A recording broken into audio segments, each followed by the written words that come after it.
So you're thinking of becoming an architect and you've already completed your education requirement? Well, now you can get started in the internship program. And in order to become an architect, you need to fully complete this program. And in this video, I'm going to tell you everything you need to know about the program, eligibility requirements, the application process, finding your mentor, your supervising architect, what are the differences between the two. And we're going to do a deep dive into the hours and categories of experience that you need in order to fully complete the internship program. So if you're interested, let's get started. What is this internship program? Why do you need it? Well, you need it in order to become a licensed architect. So if you're planning to become an architect, you have to go through this process of the internship program, and it's all about collecting experience within the industry prior to getting fully licensed. And if you also want to take the exams, the EXAC or the ARE, the American-based exam, you need to have at least for the exact 2,800 hours of experience.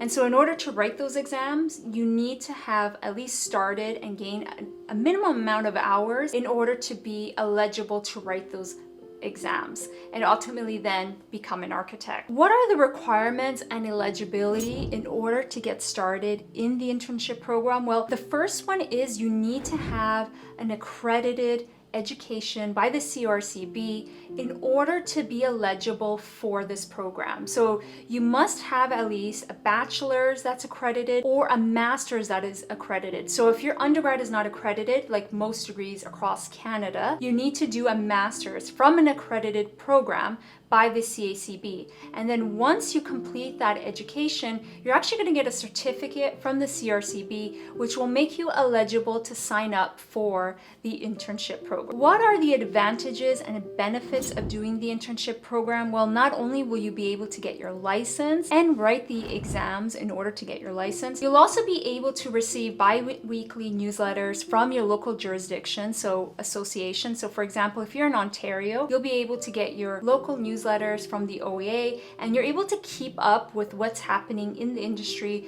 from your local jurisdiction. You'll also receive a reduced rate package to attend the OAA conference. You'll also be able to receive reduced package rates for conferences. So for example, if you are in Ontario, there's the OAA conference, so you'll be able to get a reduced rate on that. And you'll be able to participate in association, volunteer opportunities, and so on. And you'll get access to member portal items on your local jurisdiction association on their website. And you'll be able to participate in group insurance as well. So there's actually additional benefits of enrolling in the program, which is pretty awesome. So not only will you be able to start your process in getting your license, but you'll get these extra benefits as well. Once you understand your eligibility and you know you're eligible for the program and you've completed that, you can actually start the online application in order to get started with that process. You'll also have to pay a required fee, and this intern architect status is only active for a year. You then have to continually every year pay your fees in order to remain an active member. If you are working for another practice, those fees may actually be covered, so you don't have to pay that out of pocket, or depending on the practice you work, they may or may not cover your fees, so keep that in mind. Now that you've completed the online application process and you've gotten things rolling, before you can begin logging any experience, you need to have a mentor and a supervising architect. And so what is the difference from a mentor and a supervising architect? The key difference between both of them is your mentor is someone that is outside of your practice, and your supervising architect is someone that you're working with on a daily at the practice and on the projects that you're working on. And so they're guiding you and transitioning you into the field and helping you through the projects and assisting you and providing guidance and so on. And your mentor is someone that will mentor you, that's not biased and is an outside member that's going to be helping you and guiding you in a broader sense through the whole licensure process, and is also going to give you guidance and some tips throughout that process. And so if you're looking for a mentor, I would would recommend to check out your local jurisdiction website, because I know with OAA, the Ontario Association, because I am in Ontario, they actually have a section where they help connect interns with potential mentors. So that's one way. You got to make sure that your mentor is also in the same jurisdiction that you're currently working in. So for example, if you're working in Ontario, your mentor and supervising architect need to be in Ontario. So if you're working in BC, then your mentor and supervising architect are in BC as well. So that is really important. And the other thing to keep in mind is that for your supervising architect, they could actually be a retired architect in Ontario, but they do need to be practicing architect, an active member. And your mentor has to be as well a practicing architect, because they're going to be working with you on a day-to-day basis and guiding you through the projects. And so in Quebec, you don't have to worry about having a mentor. It's not a requirement. But for all the other provinces in Canada, you do need to have a mentor and a supervising architect. Now, when do you meet with your mentor and supervising architect? Well, every 900 to 1,000 hours of experience that you've completed, you have to make sure you log that experience. And when you log that experience, you then need to get in touch with your mentor and supervising architect for them to complete the areas within the logbook that they need to respond to. So I actually have here one of my first logbooks that I submitted, and the time when I was doing my logbook, there wasn't a digital form. So now you can actually do this all digitally, and you can actually get your mentor and supervising architect to do it all digitally. But at that time, it was all pen and paper, and you would have to go in person and make sure that they complete the comments page on the end of your logbook. And so your supervising architect will first provide comments that respond to the questions that's laid out in your booklet. And so they need to comment on the level of responsibility and involvement requested of the intern and relative level taken and performed by the intern. They're going to need to comment and answer the questions listed. So a few of the questions that they ask is, comment on the level of responsibility and involvement requested of the intern and relative level taken and performed by the intern. And so your supervising architect will then provide those comments. And then there's more questions about comment on the overall attitude, philosophy, professional goals of the intern as you perceive them, your recommendations for the next 6 months, because basically when you're logging 900 to 1,000, that's about 6 months, a 6-month cycle if you are working full-time. And then the last question is comment on the extent to which the intern has been exposed to the activities outlined for each of the categories in which experience has been obtained. So then once your supervising architect finishes all of these comments, they will then on the bottom, which I've disclosed here just to keep my mentors and supervising architects private, they will sign and date the document. So your supervising architect normally needs to do that first, and then you will sit down with your mentor and you'll have a little bit of a discussion and you'll talk about how things are going, and they will also just go through your experience and you can ask any questions or if you have any concerns. And then they will also sign and date the document. So that's basically the process of how you would submit your hours and work with your supervising architect and mentor. Now let's dive into the Canadian Experience Record Book, which is where you log in all your experience as well. So here I have my very first logbook that I did. And I just want to share with you the page of where I logged all of my information as well. So this is old school. This is the old format. Now they're slightly different. It's no longer yellow, but you have here just your log chart. You probably can't see this very well, or maybe now you can see it. But this was I think this was one of my first submissions, 2017. Okay, maybe that wasn't my very first submission, but it was one of the earlier submissions. And so here you see a chart, and you have about 3 categories that you need to complete your hours. Now, this is the tricky part about the internship program, is that You just don't need to do the 3,720 hours, which is the minimum required number of experience hours that you need within the architectural field, but they need to be in specific categories. And as of, was it this year or as of last year, there was some updates that was made to the internship program, which I think they're very positive updates. The overall number of hours for your internship still remains the same. It's still 3,720. But they've shifted the categories around, and now you need to have different requirements for specific categories and specific areas. So this, I have to say, made the internship program very tricky because achieving the 3,720 hours is not the hard part, but the hard part is actually getting your hours in particular categories. Especially if you're working in bigger offices, I think that's going to be a bit of a challenge for you, but it's not impossible. I went through it myself. And so now let's dive into these categories and get into the particular details of them so that you're aware of what they involve and include. One document that's really helpful to look at when you're looking for information about the internship program is the internship kind of manual. This is like your go-to Bible that you can find on your local jurisdiction website. So I'll share a link down below in this video where you can find this particular document exactly on the OAA website. So I'll include that link for you. And so I believe the changes that took effect it took effect of this year, but they were introduced last year. So as I mentioned, they've included sustainability and they moved some hours and categories around. You still need the overall same amount of hours, but they've just been shifted in different categories. In this document, they really walk through the whole process of what we were been talking about, and they also have details on the logbook, the submission and all of the categories they need to do, and they also provide further instructions, which I recommend to go through this document and just become familiar with all of these items. This video is a summary of everything, but it's really good to go into the details as well. So let's go to the appendix so that we can dive into all of the categories and so on. So here we have it. So in total, you need a minimum of 3,720 hours in order to satisfy the internship experience and all of the experience hours required. And so this is the chart. There are basically three main categories. You have category A, which is design and construction documents.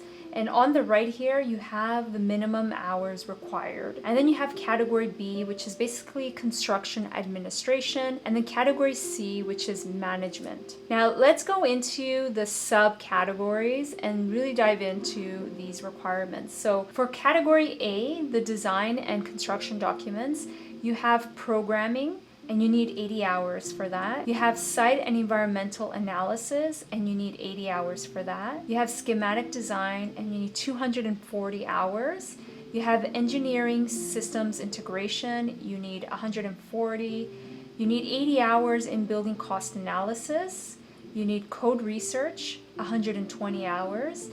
And now this is new, the envelope detailing. So previously you didn't have a category dedicated to envelope detailing. It was just part of your construction documents, and it's assumed that you would get some envelope detailing when you're in construction documents. However, now they've made a dedicated category, because I remember when I was an intern, I think they were struggling with people getting enough experience in this category. I didn't have this experience, but I know colleagues and friends that had to do extra hours in envelope detailing because they didn't really satisfy the requirement under construction documents. So now they've decided to make it a whole separate category, a subcategory, I should say, and you need to have at least 80 hours within that. You also have design development, and you need 320 hours, and then construction documents, you need 760 hours. You have specifications and material research, 120 hours.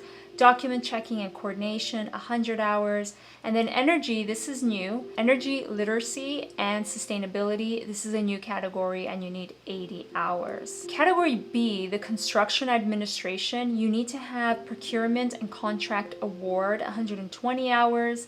Construction phase office, 200. Construction phase site, you need 200 hours. Third category is category C, which is management, And there are two subcategories here: management of the project, which is 120 hours, and business and practice management, which is another 120. So in total, for all of the categories A, B, C, you need 2,960 hours. So it doesn't end there, as you know, because we need 3,720 hours. So there are more hours that you need. So you need a remaining additional hours, 760 hours. You need to get between categories 1 to 17 an additional 760 hours. So your total architectural experience would equal out to 3,720 hours. In this document, they actually define each category and the subcategories, and they explain exactly what is programming. So programming is a process of understanding and setting forth in writing the client's requirements for a given project. Steps in this process include establishing goals, considering a budget, collecting, organizing, and analyzing data. And so they go through each one. So it kind of sets an expectation and it gives you kind of a scope to work with when you're filling out these hours.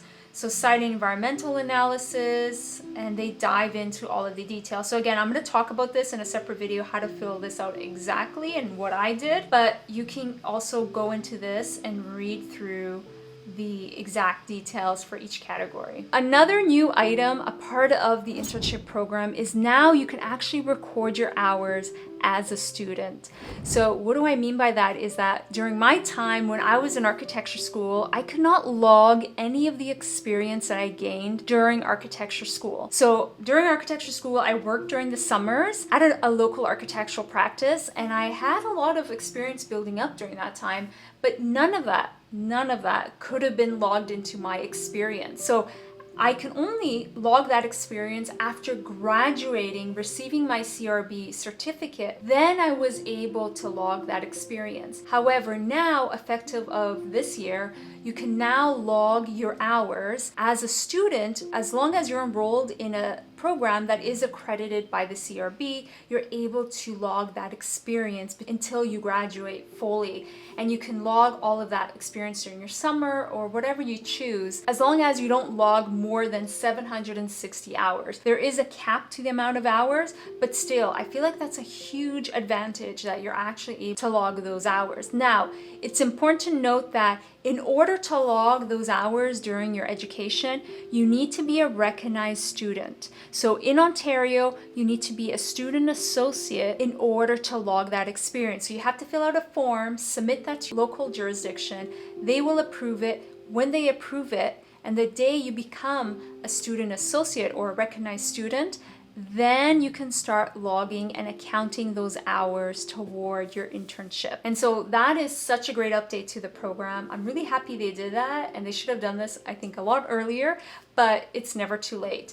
Now, let's say that you're enrolled in your education right now, you're in architecture school, and you're not sure if you want to become an architect. I was one of these people. I did not know that I wanted to become an architect. I actually, by the end I graduated, I was thinking I wasn't going to pursue my license, but things later on changed. So I would recommend, even if you just have the slight idea of becoming an architect, I would still recommend logging your hours. Definitely log those hours, and you can log up to the 760 hours and then see what happens. But you'll have those hours logged, and then once you make the decision that, yes, this is for me, I do want to become an architect, you have those hours and you're a lot closer to completing your internship versus not having that 760 hours logged. So it's a lot better and a lot effective of your time if you can do that. You cannot backlog hours, so just keep that in mind, or at least not that I know of. You can check with your local jurisdiction if you can backlog, but during my time, we were not able to backlog any hours. Make sure that you begin to log those hours, and then later on, you have them in the bucket,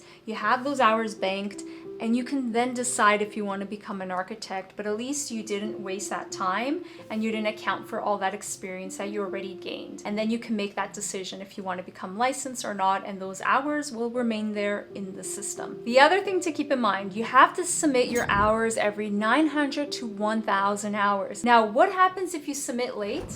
Let me tell you. Do not submit your hours late. I've seen this happen with a lot of people. I know it's really hard. I'm guilty of this. I'm terrible at filling out forms, keeping track of this, all of these hours is a challenge. I have to say it is a challenge during your internship. Develop a system within like a spreadsheet, which is what I did, that helps you to keep track of the hours, and then you can transfer that onto your logbook. But do develop that system and try to submit your hours exactly on the dot, because what will happen is you will get charged a fee.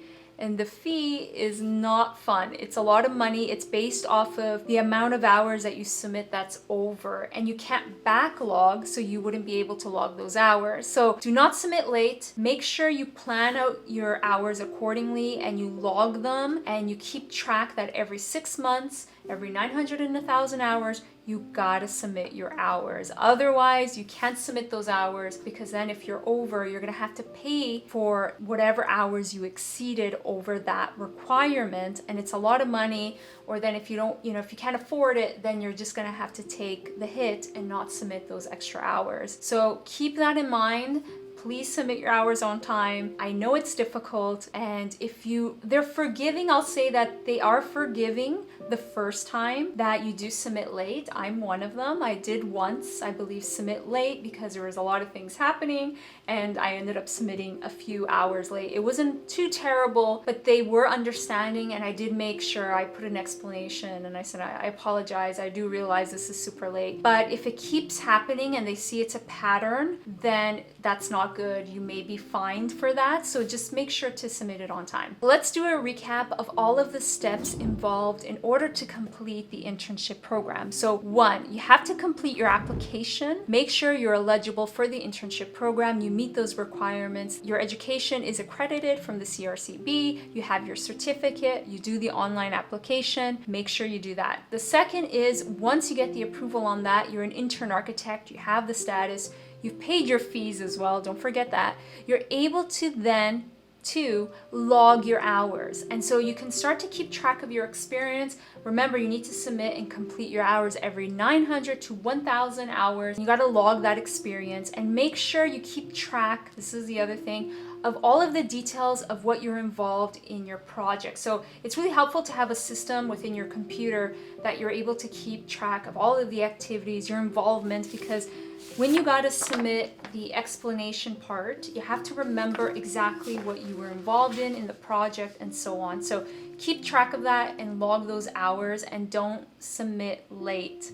Number 3, before you can submit those hours, you need to have a supervising architect and you need a mentor. So make sure you have a mentor and a supervising architect in order for them to complete the comments page at the end of the document. And of course, you need a supervising architect because they're going to be working with you on a daily on the projects, and you're going to be assisting them, learning from them. They're going to be guiding you through that process. And then you need a mentor because they're going to be providing a broader sense of guidance and tips on the whole process with you as well. So you have that, then you're able to submit those hours. You get that submitted because you've completed everything. Your mentor and supervising architect signed your hours, everything is completed, and you're able to submit the form. Now, it's important to note that make sure that when you submit your log, that it's within 8 weeks of the date that you last entered your hours. Because they mention this because they want to make sure that when you log your whole experience and you get your supervising architect to sign and your mentor, they want to make sure that when everything happens, that they're still able to get your hours within 8 weeks. Because if you're getting, and I've had this happen too, because it does take time. You log all your hours, you do everything, but then you got to get your mentor to sign. You got to get your supervising first to sign, then your mentor, and that all does take time. And so they want to make sure that you still get it within the 8 weeks of your last entry. Now you can do it digitally as well. It's a lot simpler and it's a lot faster. And make sure that you keep a copy of your logs. Even if you're doing it digitally, make sure to keep a copy of your mentor's comments and your supervising architect comments and your mentor's signature and so on. Keep a copy of your logs because they are helpful later on to look at them. But if something does come up, or if something, I don't know, happens in the process, never happened to me, but if there are any issues, you have a copy and proof that you completed it, it was signed, it was submitted, and so on. So do make sure to keep a copy, and then you're able to submit everything. So once that's done, now you're under review. So then you will get an assessment, and they will assess your internship hours, they will approve it, and in some situations, they may not approve your hours, or they'll say they'll approve it, but then they'll say you need to get more experience in this category. This has happened. I've seen interns where they had to complete an additional 50 hours in detailing envelopes, or 40 hours in site visits, or whatever category it might be. So you might get actual feedback asking to do more hours in particular categories, or in some cases, they may ask for more clarification on a specific task you worked on or on a specific category. This happens as well. I found that over all of the submissions I did, I started to get more and more detailed, because sometimes I would get questions about a particular part. So I remember, what was it? One of the submissions, I actually wrote 3 full pages. I'll have to dig that out, but I wrote 3 full pages because they had asked me, could you provide more details about your involvement? I think it was under construction documents, or it was technical, because I remember talking about the detail, water. I remember, waterproofing. I was talking about waterproofing, and really talking about even designing the detail and expressing some of the issues that we were working through with the detail and what we were trying to incorporate and so on. So I remember that, and having to write 3 pages.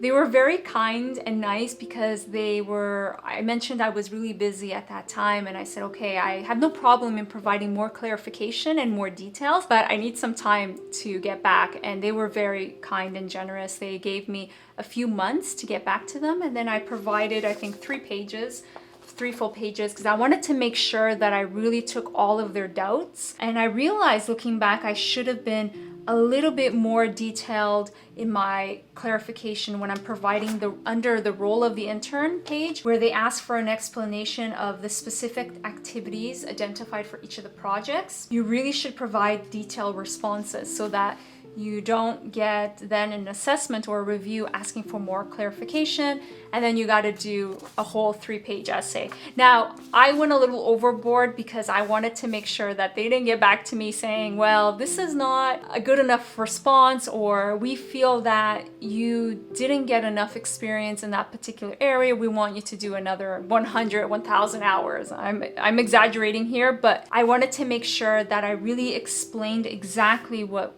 I did. I really went through all of the details, because sometimes I thought it was obvious, right? Because a lot of the people that are reviewing your hours, they are architects as well. But I realized, okay, it's not obvious, right? You really need to lay it out. I'm going to be talking about that more in a separate video.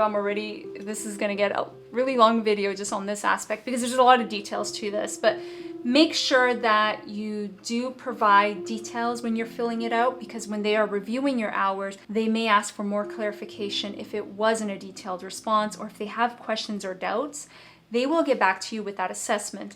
Now, if they felt that your explanation was great, they saw your hours, they had no doubts, they will just say simply keep going. They might provide more comments like make sure you get exposure in detailing or site visit or design, whatever it might be. They'll provide more comments as that. And then they will basically say, if they just give you some comments that continue going, you know that everything got accepted.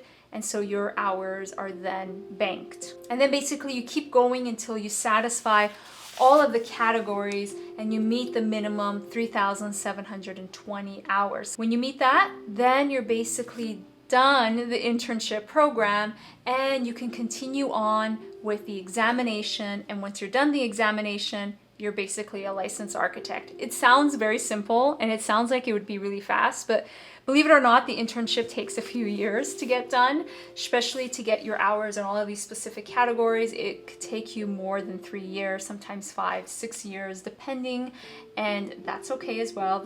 Remember, this again is not a race, it's a journey. And so basically that is the internship in a nutshell. I hope this video was helpful. If it was, make sure to like the video. And if you'd like to support the channel and see more content, make sure to subscribe, and you can do that here.